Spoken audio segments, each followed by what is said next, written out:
bukas na, sa umaga na. Dapat lumaki muna ako. Dapat maging malaki muna ang nabata, ma. Para utusan na ako kay Aya. Kasi ko na nga eh. Ganyan na nga si Aya. Tas ganyan. Parang malaki. Dibi mo lang sa kanya kasi hindi yung nalulubat man, no? Cellphone lang yung nalulubat, ha? Yung cellphone lang kasi mainit eh, kaya ginaganyan. Sino ang din nagkupit ng kuko? Ikaw, tita. Ikaw, tita, Ros.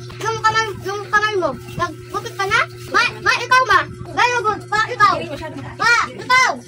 Pa, ikaw, tita mo yan. Tapos kumain ng kanin.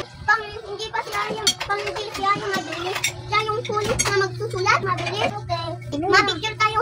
Pagkatapos ko kumain, na-picture tayo, ha? Kasi gusto ko lang mag-picture. Tapos picturean namin yung dito, no? Yung sinusuot. Parang, meron ganyan, no? Yung ayun, no? Yung meron nakasulat. Ano namin? Ang dami ko ng kanin mo. Masi, alam, dami ko ng kanin.